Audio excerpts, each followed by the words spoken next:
તો તેને બિલકુલ થાક ન લાગે, ઉંમરનો થાક ન લાગે. અને હાવ નાની ઉંમર હોય ને પછી મનનો નબળો હોય તો બોલો થાકી જાય, કાંઈ કરવું નથી એને.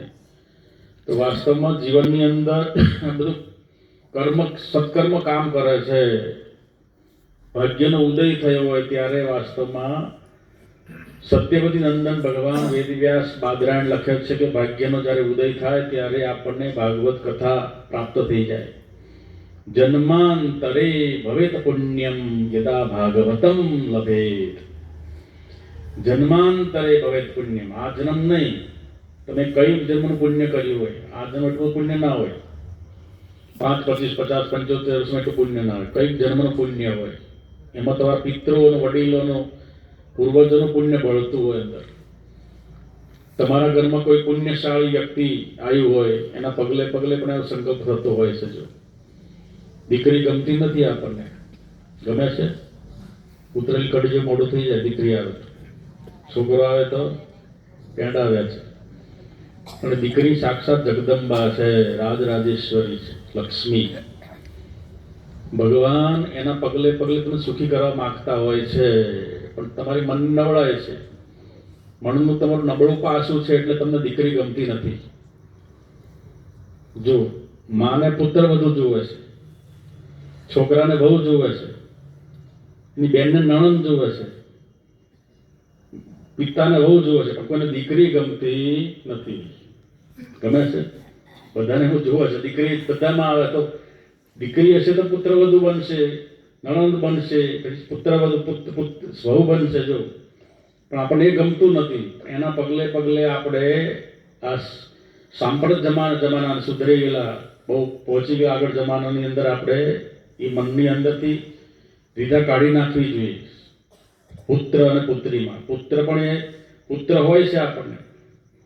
પુત્ર મોટો થઈ પછી શું કરશે બોલો? ખબર છે? દીકરીને દારૂ પીવા નહીં જાય. દીકરી જાય દારૂ પીવા? આ લોકો દારૂ નહીં પીતા, પૂછે. આ લોકો ઢેંચા કરે ગામમાં જઈને, ઢેંચી રાત્રે આવે, લાકડી ઢીજી નાખે. અને કોઈ સમજ્યું કે બેન ઢીચી નાખી ગામમાંથી? કઈ એક્ઝામ્પલ મેં નહીં જોવા મળ્યું. ભલે વિદેશોમાં દરિયા પાર પીતા હોય, પણ ભારતની અંદર તો આ કોઈ ઢેંચતા જ નથી. આવે પોટલી પીવા જાય, બોલો પીઓ ના. જો છોકરો હજુ પેદા થઈ પછી આ કામ કરશે, દીકરી નહીં કરે. દીકરી 2 કુળને તારે છે, પોતાના પિતાના કુળને અને પછી સસુરના કુળને. છતાં પણ મનુષ્યને દીકરી આવે નાક ચડી જાય. જો પથરો આવ્યો, મરી જા, પથરો આવ્યો, તું ક્યાંથી પેદા થવા? દીકરી વગર ને નર તું નારી તું નારાયણી, નારી નરકી ખાણ. નર પેદા ક્યાંથી થયો? પણ સુધરેલો સમાજ નારીને બજારમાં મૂકી દીધી વેચવા. જો એની હરાજી કરાય. સુધરેલા સમાજ એ સ્ત્રીનો. તો આમાં કેટલા ભાગવતની અંદર કેટલા સ્ત્રી તત્વો આવે છે. જો ભાગવતનો પ્રથમ સ્કંદ છે, ભાગવત ભક્તોની કથા છે. ભગવતા પ્રોક્તમ ભાગવતમ. ભક્ત એક વિભક્ત, ભગવાનથી છૂટો પડી ગયેલો વિભક્ત, અને ભગવાન સાથે જોડાયેલો છે ને ભક્ત, એને ભાગવત ભક્ત છે. કંસયતિ કંસ. કંસ એટલે કસાઈ ગયેલો છે, જે ઈશ્વરથી કપાઈ ગયેલો છે. તો મુખ્યત્વે આપણે 7 દિવસ 2 જીવોની કથા સતત વારવાર શ્રવણ કરી. આપણે એક તો મથુરાનો રાજા કંસ છે, અને એક છે હસ્તિનાપુરનો સમ્રાટ ચક્રવર્તી મહાપુરુષ પ્રજા છે. એને બનાવીને આપણા કથા ત્યાંથી શરૂ, કથાનો પ્રાદુર્ભાવ ત્યાંથી થયો, સપ્તાહ શ્રવણ ત્યાંથી શરૂ થઈ ગયા. એક સતત મથી રહ્યો છે, બંને મથી રહ્યા છે, પણ બંનેમાં ફરક છે. એક મૃત્યુથી બચવા માટે હવાતિયા મારી રહ્યો છે, હું મૃત્યુથી કેમ બચું, અને એક મૃત્યુને સુધારવા માટે નીકળી ગયો છે. 7 દિવસમાં બંને માટે મૃત્યુ ડિક્લેર થઈ ગયું છે. એકને આકાશવાણી થઈ છે કે આજથી 7મા દિવસે દેવકીનો 8મો ગર્ભ તને મારશે, અને એકને મૃત્યુ ડિક્લેર થઈ ગયું 7મા દિવસે તક્ષક નાક કરડવાનો છે. બંનેને મૃત્યુ ડિક્લેર થઈ ગયું, પણ બંનેની અંદર વિવેક નહોતો. જો એકની પાસે વિવેક છે, એકની પાસે વિવેકની ગેરહાજરી છે. વિવેક વગરના શું કર્યું? એને હિંસા શરૂ કરી દીધી. કાલે તમે જોયું ભગવાનનો પ્રાગટ્ય થયો. ભગવાનના આગળ 6 ભાઈઓને મારી નાખ્યા, એને પોતાના ભાણિયાઓને વધેરી નાખ્યા. જો નિર્દય, ક્રૂર, રાક્ષસની ગણનામાં કંસે એને વધેરી નાખ્યા. જો હિંસાનો માર્ગ પકડ્યો. એની પાસે કોઈ વિકલ્પ નહોતો. જ્યારે પરીક્ષિત પાસે તેના પૂર્વજો બધા પડ્યા છે. જો પૂર્વજો પુણ્યાય હતી, પાંડવો. એની પાસે વિવેક જાગૃત થયો. અરે આ મને મારો દંડ મળી ગયો છે, મેં અધમ કૃત્ય કર્યું છે. જે મહાપુરુષના ચરણો ધોઈને એના ચરણામૃત લેવું જોઈએ, મહાપુરુષને મેં સર્પ ચડાવી દીધો ગળામાં. મને આ શરીર દેહના દંડ તો દેહને મળવા જ જોઈએ, એવો વિવેક જાગૃત થયો. અને તરત તેણે પોતાનું પગલું ભરી લીધું કે મારે હવે ઘરમાં રોકાવાય નહીં. પોતાનો મુકુટ સિંહાસન મૂકીને સીધો ચાલ્યો ગયા જંગલમાં. દરેક ઋષિઓને આશ્રમથી પ્રશ્ન કર્યો કે જે મનુષ્યને મૃત્યુ એકદમ નજીક હોય એને શું કરી લેવું જોઈએ. જ્યારે કંસની પાસે કોઈ વિકલ્પ જ નહોતો, એની પાસે કોઈ સંઘ સારો પણ નહોતો, બધા જ નબળા લોકો. તો કોઈ સંઘ સારો હોય તો તમને સારા વિચારો આપે. કિંચિત કુસંગે રે બુદ્ધિ બગડે ઘણી, 100 મણ દૂધમાં રે છાંટો પડે છાશનો. 100 મણ દૂધ હોય અને એક છાંટો છાશનો પડી જાય તો શું થઈ જાય? દૂધપાક બની જાય. બની જાય શું થઈ જાય? 100 મણ દૂધમાં રે છાંટો પડે છાશનો રે, વળતી એના બીજા વખાણ થાય. કિંચિત કુસંગે રે બુદ્ધિ બગડે ઘણી રે. તમારી ઉઠબેસ ક્યાં છે એ ઉપર ડિપેન્ડ રાખે છે. તમે નબળા સાથે તમે હારા તો છો. એટલે શુદ્ધમ લોક વિરુદ્ધમ ના કરણીયમ ના કરણીયમ. તમે ભલે શુદ્ધ હોય, પણ તમારી બાજુમાં બેઠેલો પોટલી પીધેલો બેઠો હોય તો તમારી ઘરના શેમાં થાય? આ પોટલી મારતો જશે. હે ને? તો તમારી ઉઠબેસ ક્યાં છે એની પર ડિપેન્ડ રાખે છે. કાજળની કોટડીમાં ડાઘ લાગે રે લાગે, ઘણું તમે હાથો તો ડાઘો લાગી જાય. તો એ સેવા સંઘથી દૂર થવાનું છે. ભગવાને 15મા અધ્યાયમાં અર્જુનને એ જ દિશા નિર્દેશ કર્યો. નિર્માન મોહા જીત સંગ દોષા. સંગ દોષને જીતી જાવ. સંઘ સારો હશે. પાંડવોનો સંઘ કેવો હતો? દુર્યોધનનો સંઘ કેવો હતો? મામાનો સંઘ હતો. મામો કેવો હતો? માં ખતરનાક. જો અને પાંડવોને ભગવાનનો સંઘ હતો. 5ને આંચ ન આવી, હમાંથી એકેય ના બચ્યા. પાછળ વાસ નાખવાય ન રહ્યા. જેવો તો ખરા બધા પતી ગયા. એક આવડું અમથું સિંહાસન હતું ઉમેશભાઈ. એના માટે તો યુદ્ધ એ જ કલ્યાણ. સુસગ્રમ નૈવ દાસ્યામિ વિના યુદ્ધે ન કેશવ. કેશવ કાન ખોલી સાંભળી લો. યુદ્ધ વગર હું એના નાકા જેટલી જમીન નહીં આપું. એક જ મગની 2 ફાડ, કૌરવ અને પાંડવ એક જ મગની 2 ફાડ હતી. પણ નાના અમથા સિંહાસન અને મહત્વાકાંક્ષીઓ. દુશાસન, ધૃતરાષ્ટ્ર મહત્વાકાંક્ષી હતો. પુત્રનો મોહ હતો. વિદુરજી કીધું વિદુર કાકાએ કે ભાઈ મોટા ભાઈ, તમને મહારાજ કહું કે મોટા ભાઈ કહું, આ દુર્યોધન તમારા ઘરમાં કળિયુગ બનીને આવ્યો છે, એનો ત્યાગ કરી દો. અને ઓલો કાળમુખો લાલ આંખોથી એકદમ કૂદી પડ્યો. અરે આ દાસી પુત્રને મને વગર કારણે સલાહ આપવાનું કોણે કીધું? કાઢો, ધક્કો મારી બહાર કાઢો. જો ઉમેશભાઈ, આ વિદુરજી હતા, હસ્તિનાપુરના મુખ્યમંત્રી હતા. ધારી હોત તો દુર્યોધનને દોરડે બાંધીને કારાવાસમાં નાખી એટલી તાકાત હતી. પણ મહાપુરુષ હતા. હૃદય એનું એકદમ તાકાતવાળું અંતઃકરણ ઉજ્જવળ હતું. ભાઈ જો કંઈ ના કરી શકે, બોલ્યા જ નહીં બિલકુલ. એને બદલે સડસડાટ હતી, ખસી ગયા. ભગવાને કીધું કે વિદુર કાકા, તમારે ઉભરામાં કોઈ સાર નથી. આ તમારું તમને વધારે અપમાનિત કરે ત્યારે તમે સભા છોડી દો. અને ભગવાને પણ ઘણો સમજાયો દુર્યોધન, છતાં પણ ન માન્યો. થોડાને એક ગામ આપી દે, 5 ગામ આપી દે, અડધું આપી દે, છતાં પણ કે છે નહીં કેશવ, એક ગામ નહીં, 5 નહીં, પછી સુશગ્રમ નહીં દાસ્યામી, એક ખોયના નાકા જેટલી હું જમીન દેવા તૈયાર નથી. જો સંગ સારો નહોતો ભાઈ, એના મૂળિયામાંથી સંગ ખરાબ હતો, એટલે સંસ્કારો નહોતા. જીવનની અંદર થોડો પણ કુસંગ હશે તો મનુષ્ય 71 પેઢીને ડૂબાડવા તૈયાર થઈ જશે, ડૂબાઈ જશે. અને સારો સંગ થઈ જશે. જો આગળ કથા તમે ગત દિવસોની કથા તમે શ્રવણ કરી, એક જ ઘરમાં 2 ભાઈઓ હતા, ધુંધુકારી અને ગોકર્ણ. સૌથી પહેલા પ્રથમ દિવસે આવે કથા. જો એક મહાકુટિલ થયો, ખળ થયો, દુરાચારી થયો, વ્યભિચારી થયો, અનેક કુસંગોનો દાસ હતો.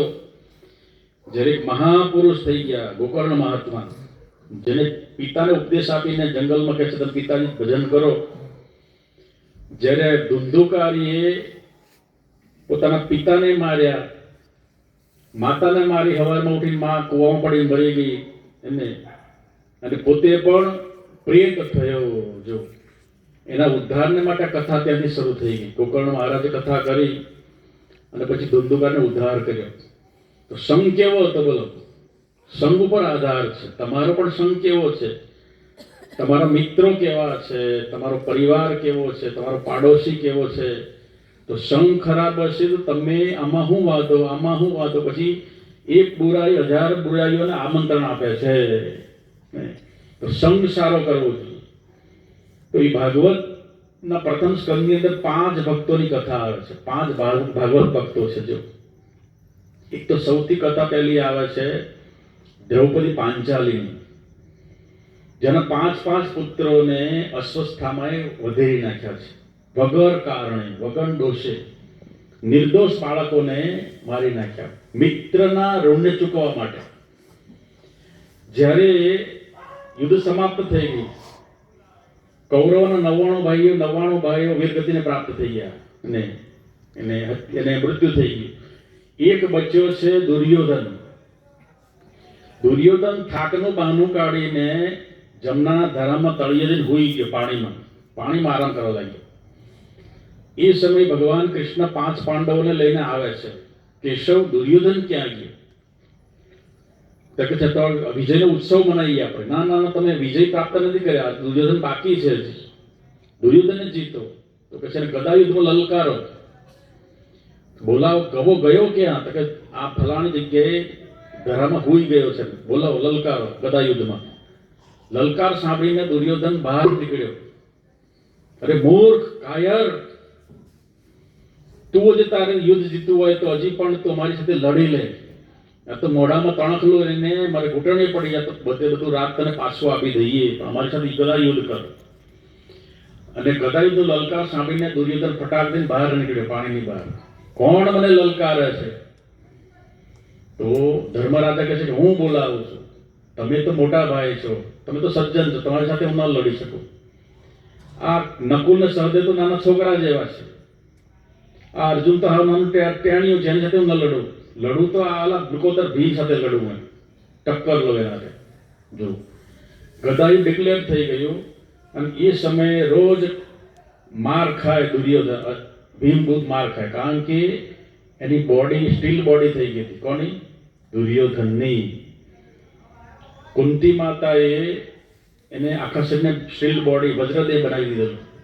વર્ષમાં 1 વાર આંખમાં પટ્ટી ખોલી દીધું ગંધારીએ. જો જે સમયે એની સેનાનો ખડતો બોલવા લાગ્યો, દાદા ભીષ્મ દાદા આ બાજુ સેનાપતિ હતા, અને આ બધું પાંડવો એને સતત યુદ્ધ એની સેનાઓ નાશ થવા લાગ્યો. એટલે દુર્યોધન દોડતો મા પાસે ગયો. માં, મને વિજયસિંહના આશીર્વાદ આપો કે બેટા કાલ સવારે તું વસ્ત્રવિહીન આવજે મારી પાસે. શરીર પર કે વસ્ત્ર ન હોવું જોઈએ. એ સમયે તને હું શક્તિ પ્રદાન કરી, તને કોઈ મારી ન શકે. કાનો કાન કોઈ કહેતો નહીં, પણ કોણ સાંભળી ગયું? દ્વારકાધીશ સાંભળી ગયા. ખબર પડી. કોઈ ના સાંભળે એ સાંભળી જાય, 1000 કાનવાળા. એટલે દોડતા ભગવાન કૃષ્ણ દુર્યોધન પાસે જાય છે. અરે મજલે ભૈયા, ક્યાં જાઓ છો? અરે માતાજીએ મને આશીર્વાદ દેવા માટે બોલાવ્યો છે. પણ આવો નાગો પોગો ઢાંઢો મોઢો થઈ ગયો છે, મા પાસે આવું જવાય? તો કે શું કરવું મારે? તો કે કમરથી નીચે તો પાંદડા પહેરી, વસ્ત્ર ના કહેવાય અને વસ્ત્રહીન ના કહેવાય. એટલે એને કમર ફરતા એને પાન બાંધી દેખાવો અને વૃક્ષના પાંદડા બાંધી દીધા ફરતા ફરતા વલકલ જેવા. મા પાસે ગયા અને પહેલી વાર ગાંધારીએ જીવનમાં પતિવ્રતા નારી હતી. 7 સતીઓમાં સતીનું ગણના થાય છે. ગાંધારીએ આંખોથી પટ્ટી ખોલી હોય. લગ્નની સાથે પતિ આંધળો છે એટલે પતિવ્રતા નારી ત્યારથી પટ્ટી બાંધી. હું પણ નહીં જોઉં એમણે પટ્ટી બાંધી દીધી.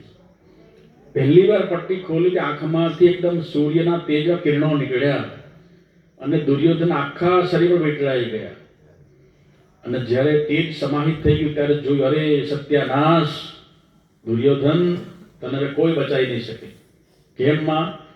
તને મેં દિગંબર થવાનું કીધું હતું, વસ્ત્રવિહીન. તારો આ ભાગ મર્ત્ય થઈ જશે. એ ભગવાનને ખબર હતી. એટલે પછી એક દિવસ ભીમને કહે છે, હે મજલે ભૈયા, હું કહું ત્યાં ગદા મારજે. અને એ સમયે બરાબર કહે છે 72 મણની ગદા વાળો ભીમે કહે છે, સીધી કમર પર ગદાને મારી દીધી અને પેલો પડ્યો, ફસડાઈ પડ્યો અને જાંગમાં જોરથી લોહીનો ફુવારો છૂટી ગયો, પડી ગયો. જાંગ ફાડી નાખી અને લોહીના ખાબોચિયા તરફરવા લાગ્યો. એટલે ભગવાન કૃષ્ણએ કીધું કે આજે તમે યુદ્ધ જીતી ગયા, ચાલો આપણે વિજયશ્રી મનાવીએ. તો ભગવાન અને પાંડવો દુર્યોધન તરફડતો મૂકીને ચાલી નીકળ્યા. હલો કે છે આપણે. એ સમયે દોડતો દોડતો અસ્વસ્થામાં આવી ગયો ત્યાં. અરે મિત્ર, કે હા, તારા મિત્રનું ઋણ ચૂકવવા માટે હું આવ્યો છું.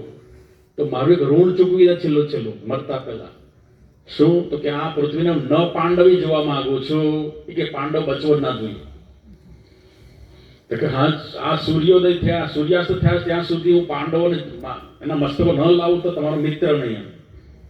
અને લોહીના ખાબોચિયામાં જાંગ ફાટી ગઈ છે. પડેલો દુર્યોધન લોહીથી તિલક કરી અંગૂઠાથી, વિજયશ્રી ભવ.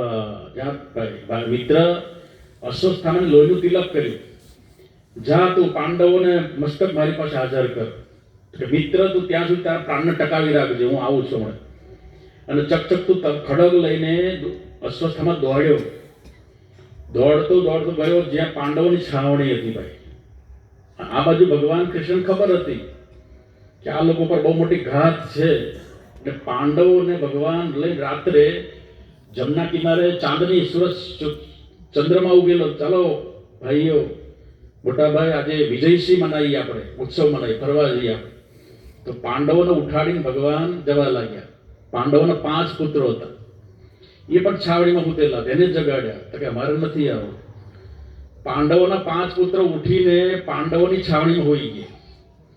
આ બાજુ અસ્વસ્થામાં અંધારે હંતાતો આવી અને પાછળ તંબુની પાછળ હંતાઈ ગયા. પાંડવો અને ભગવાન કૃષ્ણ ચાલ્યા ગયા ચાંદનીમાં જમના કિનારે ફરવા રાત્રે. આ તરફ એને ખડકથી ટેન્ટને ચીરી નાખ્યો અને પ્રવેશ કર્યો. અંધારું હતું. કદ અને કાઠીમાં પાંડવો જેવા જ હતા. એ 5 ભાઈઓ જેવા પાંડવો, એના પુત્રો. આ પાંડવો સૂતેલા છે. આ પાંડવોની છાવણી સમજીને બધા લાંબા વાળ હતા બાળકોને, છૂટામાં સૂતેલા. અને એ સમય બધાના મસ્તક પકડી બધા કાપી નાખ્યા. 5 મસ્તકોને લઈને દોડ્યો હાથમાં, નાળિયેર પકડી દોડતો. અને દુર્યોધન પાસે, લે મિત્ર, આજે મેં પૃથ્વીને ન પાંડવી બનાવી દીધી.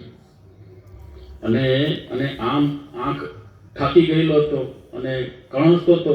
એટલે આંખ ઊંચી કરીને જોયું, અરે મિત્ર ન હોઈ શકે, પાંડવોના મસ્તક ન હોઈ શકે. એકને ભારી હતા. એવા 5 પાંડવ તું મારીને લાવ્યો હતો? કે હા. દરેક મસ્તક દબાયું.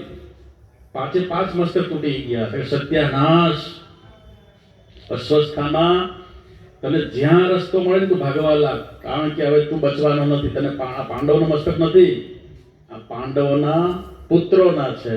જો, અને એ સમયે અસ્વસ્થામાં દોડ્યો. આ તરફ ભગવાન ધર્મરાજાને કહે છે કે મજલે ભૈયા, મોટા ભાઈ, ચાલો, પાંચાલી એકલી છે, કુંતાજી એકલા છે, ન હોવાનું કે ઘટના ઘટી જશે, એટલે જલ્દી આપણે જવું જોઈએ છાવણીમાં. પાછા વળી ગયા ત્યાં દ્રૌપદીનો આક્રાંત જોર વિલાપ થવા લાગ્યો. હે પાર્થ, હે ધર્મરાજા, હે નકુલ, હે સહદેવ, હે ભીમ, દ્રુપદ, નામ બોલી રોવા લાગી ગઈ. જોયું તો 5 પુત્રોના મસ્તક નહોતા, ધડ પડેલા લોહી ખાબોચિયામાં, અને દ્રૌપદી છૂટા વાળ હતા. અરે પાંચાલી, અધમ કૃત્ય કોને કર્યું? અને એ ખબર પડી કે આ તો ગુરુપુત્ર દ્રોણ દશોસ્થામાનું કૃત્ય છે. તો ત્યાં પ્રતિજ્ઞા લઈ લીધી ભીમે કે છે જ્યાં સુધી પાંચાલી હું અસ્ત્રધામ પકડી ન લાવું ત્યાં સુધી કે મારું નામ વિકોદર ભીમ નહીં, હું એના ગદાથી અને એને સજા કરીશ. અને અર્જુને પ્રતિજ્ઞા કરી. ભગવાન કહે છે પાર્થ ચલો તૈયાર થો, રથ તૈયાર કરો, આપણે અસ્વસ્થામાને ગોતવા નીકળીએ. થોડી દૂર જ ગયો હશે અને ભગવાન કૃષ્ણ અને પાર્થ રથમાં બેસીને જ ગયા તો સામે દોડી ગયો હતો રથ એનો અસ્વસ્થામાનો. ઉભો રે કાયર, ઉભો રે. પછી અર્જુને બાણ માર્યા એટલે રથ ભાંગી ગયો, એટલે અશ્વત્થામા દોડવા લાગે જમીન પર. એટલે ભગવાન કહે છે પાર્થ, આપણે પણ રથમાં બેસી ન દોડાય, આપણો જે પ્રતિસ્પર્ધી શત્રુ છે એ ભૂમિ પર દોડે છે, આપણે પણ ન દોડાય. ચલાવી રથમાં એટલે ઉતરી ગયા અને ફેટ પકડીને પછી અશ્વત્થામાને પકડી લીધો, દોડેથી બાંધી દીધો અને કૂતરું ઢવળે એમ કે છે રથની પાછળ બાંધી દીધો. પાંચાલી પાસે લાવે છે. જો ભગવાનનો પરમ ભાગવત ભક્ત પાંચાલી, એની પ્રતિક્રિયા શું કરે? જો 5 પુત્રોના ધડ પડ્યા છે અને સામે એનો પુત્રનો હત્યારો ઉભો છે સામે. લે પાંચાલી, આની સાથે તારે શું ક્રિયા છે? પ્રતિક્રિયા બોલ, એને કયો દંડ આપો? અને પાંચાલી રોઈને આખી આંખોને ટેટા જેવી થઈ, લાલ ચોળ થઈ ગઈ છે, નીચે મુંડી કરીને રોઈ રહી છે. આમ કે ઊંચું જોયું તો બરોબર સામે ગુરુપુત્ર દ્રોણાચાર્ય પુત્ર અસ્વસ્થામાં ઉભો છે. જો જોતાની સાથે શું કીધું એને? મુંચતામ બ્રાહ્મણો નિતરામ ગુરુ ઈશા. છોડી દો, આ તો ગુરુપુત્ર છે, એને ન મરાય. 5 પુત્રો પડેલા છે મરેલા, એને હત્યારો પણ સામે ઉભો છે. એ દ્રૌપદી પ્રતિક્રિયા કરે છે, જવાબ આપે છે છોડી દો અને ન મરાય. એની જગ્યાએ તમે હોય તો શું કરો? બાજુ ફળિયામાંથી છોકરાને મારી ગયા, તમે શું કરો? ધોકો લઈને ઉપડો, ઉભો રે મારા ભાઈના હાળા, ઉભો રે, ધોકી નાખો, ટાંગા તોડી નાખો. 5 પુત્રોના હત્યારાને દ્રૌપદી કે છોડી દો, આ તો સાક્ષાત ગુરુ દ્રોણ ઉભા છે. મારા પુત્રો મરેલા પાછા ન આવે, પરંતુ કે છે એની માતા રોશે આના જોઈને, એની માતા નહીં રહી હશે, એને છોડી દો. જો ભક્તિની પરાકાષ્ઠા બોલ તમે જુઓ, કેટલી બધી પ્રતીક્ષા એની, કેટલી સહનશીલતા. ક્ષમા, ધર્મનું બીજું લક્ષણ ક્ષમા ભાવના હતી. છોડી દો. બીજું ભક્તનું લક્ષણ છે કુંતાજી છે. જો નાનપણમાં રંડાપો આવ્યો, 5 પુત્રોને ફૂલ જેવા નાના બાળકો મૂકીને પાંડુ સ્વર્ગારોહણ કરી ગયા. જમીનમાં ભાગ ન આપ્યો, રાજમાં ભાગ ન આપ્યો અને રાજમાં પ્રવેશ ન આપ્યો. સીમમાં ઝૂંપડી નહીં, ખાવાની જાર નહીં. એ અવસ્થાની અંદર કુંતી દર ભટકી અને 5 બાળકોને મોટા કર્યા. મોટા થતા ભીમને ઝેર આપવામાં આવ્યું, આગળ જતા જુટ્ટું રમવામાં આવ્યું, લાક્ષામેલ થયો, દ્રૌપદીના ચિરહરણ થયા, બીજી વાર વનવાસ થયો. વનવાસમાં અનેક દુઃખો પ્રાપ્ત થઈ ગયા. વિરાટનગરીમાં ત્યાં પણ યુદ્ધ થયું. અનેક દુઃખો વેઠ્યા પછી મોટો પાછું યુદ્ધ થઈ ગયું. યુદ્ધની અંદર આખો કૌરવોનો સંહાર થઈ ગયો, યુદ્ધ જીતી ગયા. ધર્મરાજાને રાજ્યાભિષેક કરવામાં આવ્યા, ચક્રવર્તી સમ્રાટ બન્યા છે. સુખ આવી ગયું. ત્યારે ભગવાન 45 દિવસ હસ્તિનાપુરમાં રહ્યા હતા. ભગવાન જ્યારે દ્વારકામાં જવા લાગ્યા ત્યારે કુંતાજી ભગવાનના પગમાં પડી ગયા. અરે ફુવા, ભાઈ, તમે મારી પાસે માગો. જો કુંતાજી કહે છે ભગવાન દુઃખમાં તો તમે પડછાયો બની પાછળ ફર્યા છો. મારા દીકરાને તમે સમ્રાટ ચક્રવર્તી બનાવી રાજ તિલક કર્યું છે. હવે સુખનો દિવસો આવ્યા, ભગવાન તમે છોડીને જઈ રહ્યા છો. મારે સુખ નથી જોતું. जिस सुख पर पत्थर पड़ो जो राम हृदय से जाए बलिहारी वो दुख की पल पल राम जपाए. એ સુખ પર તો પથડા પરો જેમાં ભગવાન તમારું નામ વિસ્મરણ થઈ જાય. દુઃખમાં તમે અમારી પાછળ પાછળ ફર્યા છો, અને અત્યારે સુખના દિવસો આવ્યા ત્યારે તમે અમને છોડી જઈ રહ્યા છો. મારે આવું સુખ જોતું નથી. જો અને દુઃખ માગી ભાઈ મારી પાસે કંઈક માગો તો તમારી ભગવાન તમે પ્રસન્ન તમે શું માગો? તમારી પાસે બહુ મોટું લિસ્ટ હોય, હિટ લિસ્ટ રાખવું, આ માગી લેવું, આ માગી લેવું, આ લેવું, આ લેવું. કુંતાજી શું માગ્યું? દુઃખ માગ્યું. વિપદ સંતુ ન તત્ર તત્ર જગતપતે. ભગવાન ડગલે પગલે મને દુઃખ ન પીછો ન છોડે. બોલો, આ ભગવાનનો પરમ ભાગવત ભક્ત. પાંચાલી પછી કુંતાજી પરમ ભાગવત ભક્ત, દુઃખને માગવા વાળી છે. સુખાવસાને ઇદમેવ સારમ. દુઃખની અંદર પાંચાલી છે, સુખની અંદર કુંતાજી છે. એ અસ્વસ્થામાને છોડવામાં આવ્યો. અસ્વસ્થામાં પછી ઉત્તરાને નિશાન બનાવ્યું. 5 પાંડવોનો વંશજ તો ખલાસ કરી દીધો અને પુત્રોને મારીને. પણ એનું દ્રષ્ટિ ક્યાં ગઈ? હજી પણ અભિમન્યુની જે પત્ની છે ઉત્તરા, એના ગર્ભની અંદર હજી પાંડવોનું બીજ પલી રહ્યું છે, એનું નિશાન બનાવ્યું. બ્રહ્માસ્ત્ર છોડ્યું. બ્રહ્માસ્ત્ર છોડ્યું એટલે ઉત્તરાનો ગર્ભ વળવા લાગ્યો. પાહીમામ પાહીમામ પાહીમામ. 5 પતિઓ ઊભા છે, એની સાસુ ઊભી છે, વડ સાસુ ઊભી છે. કોઈને પગમાં ના પડી. ઉત્તરા દોડતી દોડતી કોનો પગ પકડ્યા? ભગવાન કૃષ્ણના પગમાં પડે. એને ખબર પડી 5 પતિઓ તો મહાશક્તિશાળી બાણાવાળી હતા, તાકાતવાળા. છતાં 5 જે સસરા હતા, કાકા સસરા હતા, કોઈ પગમાં ન પડે. એની સાસુ છે પાંચાલી ઊભી છે, એની વડ સાસુ છે કુંતાજી ઊભા છે, કોઈના પગ ન પકડ્યા. દોડતા દોડતી ક્યાં ગઈ? ભગવાન સિવાય કે છે કોઈ બચાવી શકે એમ નથી. પાહીમામ પાહીમામ. એ કેશવ મારા ગર્ભને બચાવો. અસ્વસ્થામાં એ મારા ગર્ભમાં કે છે બ્રહ્માસ્ત્ર છોડ્યું છે. ઉત્તરાને ખબર પડી હતી કે જ્યારે દ્રૌપદીનું વસ્ત્રાહરણ થઈ રહ્યું ત્યારે પણ 5 પતિઓ તો ઊભા જ હતા. એ પાંચાલી રક્ષા ન કરી શક્યા. એટલે ભગવાનને ચૂન્યા કે ભગવાન સિવાય કોઈ આધાર નથી. જો અને એ ઉત્તરા કે છે આખા મહાભારતની અંદર ઉત્તરા ક્યાંય બોલી જ નથી. બિલકુલ મુખ છે, મુખ પાત્ર છે. ભગવાનનો પરમ ભાગવત ભક્ત. અને એ ભગવાન પછી એના ગર્ભમાં ઉત્તરાયણ કર્યું ભગવાને, અને અસ્વસ્થામાની રક્ષા કરી. ત્રીજું ચોથું પાત્ર છે દાદા છે. જો 184-85 વર્ષનો પ્રગૌઢ ઉર્ધ્વરેતા ગંગા પુત્ર ભીષ્મ.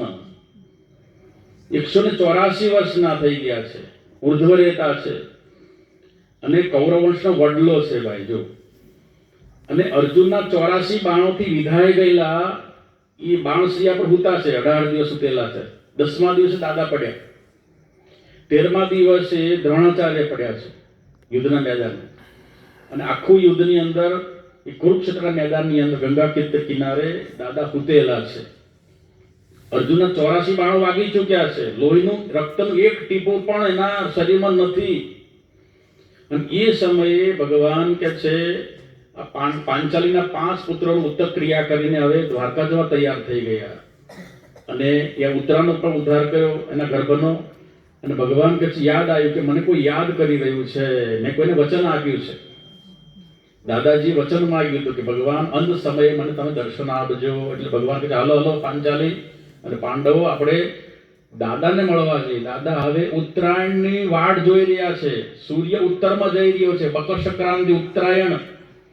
દાદા હવે શરીર છોડવાની તૈયારીમાં છે. દાદા મારી પ્રતીક્ષા કરી રહ્યા છે. મેં વચન આપ્યું છે. પાંડવો અને પાંચાલીને ભગવાન જાય છે દાદા પાસે. અને એ સમયે ધર્મરાજાને કીધું કે બદલે ભૈયા મોટા ભાઈ તમે દાદા પાસે કંઈક પૂછો પ્રશ્ન. એકદમ એક્સપિરિયન્સ જીવનનો. પરશુરામના શિષ્ય છે, 184 વર્ષના છે, ઉર્ધ્વરેતા છે, ગંગાપુત્ર છે. એની પાસે તો આખા દુનિયાનો ખજાનો છે જ્ઞાન. ભાઈ પૂછો એને. અનેક પ્રશ્નનો જાળ જળ નીતિ, જે અનેક પ્રકારની ધર્મ નીતિ, રાજનીતિ, વ્યવહાર નીતિ, સામ દામ દંડ ભેદ, અનેક પ્રકારની બધી ગૂઢ રહસ્ય પૂછ્યા એને. અને એ સમય દાદા છેલ્લે કીધું કે યતો ધર્મ તતો જય. એ વાક્ય બોલે એટલે ખૂણામાં ઊભી પાંચાલી હસવા લાગી, ખડ ખડ ખડ. એટલે ભગવાન કૃષ્ણએ આમ ચૂપ કે ચૂપ, અરે પાંચાલી તને હસવું આવે દાદાની આ સ્થિતિમાં? દાદા પ્રયાણ કરી રહ્યા છે અને તને હસવું આવે છે? અરે કેશવ કનૈયા, હું કેમ ના હસું? તો કે છે જ્યારે મારા વસ્ત્રો હરણ થઈ રહ્યા હતા, આ દાદા સામે ખોળો પાથરે, દાદા આ તમારી પુત્ર વધુના આ પરિસ્થિતિ તમારી સભાની અંદર, હું તો તમારા ખોળામાં ઉછીને મોટી થઈ છું અને તમારી સામે જ આ પુત્ર વધુના વસ્ત્રહરણ થઈ રહ્યા છે. દાદાએ પોતાની મુંડીને નીચી કરી દીધી. એ સમય દાદા તમારો ધર્મ ક્યાં ગયો હતો? અને બધા ચૂપ થઈ ગયા. જેમ રાત્રિ થઈ જાય, આખું જગત બધું શાંત થઈ જાય, પક્ષીનો અવાજ બંધ થઈ જાય, એમ ચૂપચાપ બધા જોતા રહી ગયા પાંચાલી સામે. મારું વસ્ત્રાહરણ થઈ રહ્યું હતું, મેં દ્રોણાચાર્ય સામે ખોળો પાથર્યો, ધૃતરાષ્ટ્ર ખોળો પાથર્યો, દાદા તમારી સામે ખોળો પાથર્યો, પણ તમે મને કોઈ ઉત્તર પ્રતિક્રિયા ન આપી. ચારે બાજુ મને લૂંટવા પડ્યા હતા અને એ સમયે તમે મને કોઈ પ્રશ્ન ઉત્તર ના આપ્યો. તમારો ધર્મ ક્યાં ગયો હતો? દાદાના આંખમાં આંસુ આવી ગયા. દાદા એકદમ ધડ ધડ ધડ ધડ આંસુ ધડ રોવા લાગી ગયા. અરે બેટા, એ સમયે મેં દુષ્ટ દુર્યોધનના મીઠું ખાધેલું હતું, એનું અન્ન ખાધું હતું. તો કે દાદા અત્યારે બ્રહ્મજ્ઞાન કેમ લાગ્યું તમને અત્યારે? તો કે બેટા, તારો ઘરવાળો છે ને 84 બાળમાના શરીરને ચારણી બનાવી દીધી છે. આ શરીરમાં એક પણ રક્તનું ટીપું રહ્યું નથી. દુર્યોધનનું ખાધેલું અન્ન બધું હવે નીકળી ગયું, એટલે મને ધર્મ લાગ્યો છે તારે. જો એ ભગવાનનો પરમ ભાગવત ભક્ત ભીષ્મ દાદા. અને એ સમય બરોબર હવે ભગવાન સૂર્ય ઉત્તર ક્રિયામાં જઈ રહ્યો છે, ભગવાન સામે મંદ મંદ હસી રહ્યા છે. અને એ સમયે ધીરે ધીરે ધીરે પોતાની આંખો બંધ થવા લાગી અને ભગવાનની સામે જ કે છે ભગવાને હાથ મૂક્યો, ત્યાં દાદાએ પ્રયાણ કર્યું. તો પાંચમો ભક્ત જે પરીક્ષિત રાજા છે, જે ભગવાનની પ્રસાદી, ભગવાન દ્વારા ઉદ્ધાર થયેલો જે પરીક્ષિત રાજા છે, પણ એ પણ શ્રાપિત થયેલો છે. એનો ઉદ્ધાર કરવા માટે આ ભાગવત કથાની સરવાણી થઈ ગઈ. જો તો ભાગવતજીની અંદર આ મહાભારતનો અંશ આવે છે. જો રામાયણ પણ આવે છે, ભાગવત પણ આવે છે અને ભગવદ્ ગીતા પણ આવે છે. ત્રણેય ગ્રંથો, 4 ગ્રંથો અંદર શ્રીમદ ભાગવતે ભરાયેલું છે. જો એ રણાંગણ થતો તો ત્યાં ભગવદ્ ગીતાનો પ્રાદુર્ભાવ થયો, એ મહાભારત પણ થયું અને પછી એની અંદર આ સુંદર ભાગવત કથા સરવાણી પણ શરૂ થઈ. એવી આ સુંદર કથા, અનેક ગૂઢ રહસ્યો છે. એને તો આખું મહિનો બેસી તો પૂરું ન થાય એવી અંદર ગૂઢ રહસ્યો છે. અને 7 દિવસમાં પૂરું જ ના થાય. જો પ્રસંગો 18,000 મંત્રો છે, ક્યારે પૂરા કરે? આખો મહિનો જાય ત્યારે પૂરા ના થાય. મેં ચાતુર્માસ ભાગવત કર્યું સુરતમાં, તો ખાલી 2 જ કંક પૂરા થયા હતા 7 કંકની અંદર, 3 મહિનામાં, અધિક મહિનામાં. તો મતલબ કે એટલા બધા અંદર ગૂઢ રહસ્યો છે. એમાં ભક્તોની સ્તુતિઓ આવે છે, કુંતાની સ્તુતિ આવે, પછી દ્રોણાચાર્યની સ્તુતિ આવે છે, ભીષ્મની સ્તુતિ આવે છે, પછી વૃષપર્વાની વૃત્તાસુરની સ્તુતિ આવે છે અને પણ સ્તુતિઓ આવે છે. જે ભગવાનના પરમ ભગવત ભક્તો છે, એ ભગવાન સાથે જોડાયેલા છે. તો એ 2 જીવોની કથાની અંદર આપણે કઈ ભૂમિકામાં કથા શ્રવણ કરવી એ આપણે પર ડિપેન્ડ રાખે છે. એક તો સતત મથ્યા કરે છે, એક મૃત્યુ સામે મથે, મૃત્યુને બચવા માટે, અને એક મૃત્યુને જીતવા માટે, મૃત્યુને સુધારવા માટે. તો એ આપણે પણ મથીએ છીએ. તમારા બાપ દાદા પણ મથ્યા. મથીને શું મળ્યું? પાણીનું વલણું છે. આ તો સંસાર શું છે? પાણીનું વલણ. જેટલું મથવું નીકળ્યું પાણીમાંથી. તો તમારા બાપ દાદા મથ્યા, તમે મથો, કોણ ના પાડે છે? તો સંસાર બધું આવું પાણીનું વલણું છે ભાઈ. જો તો આપણે કંસની જેમ મથવું છે કે પછી પરીક્ષિતની જેમ કે છે આપણે મૃત્યુને સુધારવું છે? તો એ તમારા માટે 7 દિવસો નક્કી છે કે 7મા દિવસે પરીક્ષિત રાજાએ ભગવાને એને વિમાનમાં બેસાડી દીધા, પરીક્ષિત રાજાને. જો અને તો એ કથા આપણા માટે છે. એક પરીક્ષિતની કથા નથી, એક તો પાત્ર છે, માધ્યમ છે. પણ એ કથાનકો દ્વારા આપણા જીવનની અંદર પરિવર્તન લાવવું છે. આપણે શું કરવું છે? આપણો વિગત વર્ષો, વિગત દિવસો, વિગત કલાકો, વિગત ટાઈમ બધા ક્યાં ગયા? અને હવે પછીનું જીવન કેવું જીવવું છે એ આપણને પરીક્ષિત શીખવાડે છે. પરીક્ષિતના માધ્યમ દ્વારા આપણે જીવન એવું યાપન કરવાનું છે. તો એ 7 દિવસ હોય કાલે પૂરા થઈ ગયા. બીજું આવી તો કથાઓ ઘણી બધી સાંભળીને નાખી દીધી. અમે તો હવે કેટલી ભાગવત કથાઓ સાંભળી નાખી કે રાખી. આપણે શું કહીએ, આપણે કેટલી ભાગવત કથાઓ આવી કેટલી સાંભળી નાખી. રોજ ટીવીમાં રોજ સાંભળીએ છીએ. તો એ કથા નથી જવું. તો સ્વામીજીના મુખે આપણે કથા સાંભળી છે. ક્ષોત્રિય બ્રહ્મનિષ્ઠ મહાપુરુષના મુખાવેથી કથા સાંભળી એ અલગ લાવો છે, જે વેદાંત હોય. જ્યારે બીજી કથાઓ કેવી હોય છે, અંદર કંઈક સ્વાર્થ છુપાયેલો છે, પેકેજ માટે કથા થતી હોય. એ પેકેજ બોલાતી કથા ક્યારે પિતૃનો ઉદ્ધાર કરે, 5 લાખનું પેકેજ, 10 લાખનું પેકેજ, 11 લાખનું પેકેજ. એ પેકેજ વાળી કથા કોઈ કલ્યાણ ઉદ્ધાર કરે નહીં. તબલા હોય, વાજિંત્ર હોય, કલાકોના નાચવાનું કૂદવાનું આમ તેમ, એમાં કથાનો કોઈ સાર હોતો અને બધા પ્રસંગો ઉડાડી જ દે છે. એમાં કોઈ આવે જ નહીં. બધું જો 9મો 7મો કલ મેં સાંભળ્યો રાજાઓની મન્વંતરની કથા. એક કોઈ કથા તમે ટીવી સાંભળજો, કોઈ મન્વંતરની કથા તમને સંભળાવશે જ નહીં. ક્યારે સગર રાજા નહીં આવે, હુમાયુન નહીં આવે, પછી અનેક યાદી રાજા, કોઈ રાજાઓની કથાઓ નહીં આવે. કારણ કે ઉડાડી દે છે લોકો. ડાયરેક્ટ સીધો રૂપ અને 2-3 સ્કંદ કર્યા પછી રૂકમણી વિવાહ કરી નાખશે 10મા સ્કંદમાં. તે પૂર્વ 11મો 12મો સ્કંદ ઉડાડી દે છે લોકો. તો મતલબ કે કથા સાંભળવી હોય તો સુખદેવ જેવા કોઈ મહાપુરુષને મુખે કથા સાંભળવી જોઈએ. ક્ષત્રિય અને બ્રહ્મનિષ્ઠ મહાપુરુષ, જેને નિરપેક્ષ સદગુરુ વિરલા કોઈ મેં દેખ્યા સબ જગમાં જોઈ. એવા નિરપેક્ષ મહાપુરુષના મુખારબિંદથી કરેલી કથા દ્વારા પિતૃનો ઉદ્ધાર થઈ જાય છે. બાકી તો તમે સ્વાર્થ લોલુપ કથાકાર હોય, પોતે જ મોઢામાં તમાકુ ભરીને બેઠા હોય, તમે કથા હું તમારું તંબુરો કથા કલ્યાણ કરે તમારું. એ તમાકુ ખાતો હોય બેઠા બેઠા વાગડતો કે ને વર્કશોપની સાઈઝે ગાતો હોય. બધી મતલબ કે કથાકાર એ કથા નથી. કથાની અંદર શું છે, શું કહેવા માંગે છે, કથાના મંત્રો શું દ્વારા છે. તો એ દ્વારા જે પિતૃનું કલ્યાણ થાય છે, એની કથા સફળ થઈ જાય છે. વિશેષ નહીં કહેતા. આ સુંદર ભાગવત કથા આ અંકુરભાઈ ને એના સ્પોન્સરશિપમાં ઉમેશભાઈના સ્પોન્સર આ સુંદર કથા લીમાસી ગામને પ્રાપ્ત થઈ છે. કાલે બપોર પછી પાછી આપણે પોથી યાત્રા કરી અને પાછા તમે અમે છૂટા પડી જઈશું. તો ત્યારે ભેગા થશું. મતલબ કે આ સુંદર આયોજન છે. એ આયોજનની પાછળ છે કે પુરુષાર્થ, પુણ્ય છે ને બધાનું ભાગ્ય છે. એ વિશેષ પ્રાપ્ત કરીને આપણે સુંદર ભાગવત આ કથા શ્રવણ લાભ પ્રાપ્ત થયો. ભગવાનને પ્રાર્થના કરીએ કે એના પિતૃનો ઉદ્ધાર થઈ જાય અને પરિવારનો પણ સુંદર સુખ શાંતિ અને પ્રદાન કરે. ભગવાનના ચરણ પ્રાર્થના કરીએ. સર્વત્ર સુખિનઃ સંતુ, સર્વે સંતુ નિરામયા, સર્વે ભદ્રાણિ મા કસ્તુક ભાગ ભવેત. ઓમ શાંતિ શાંતિ. સચ્ચિદાનંદ માધવાનંદ.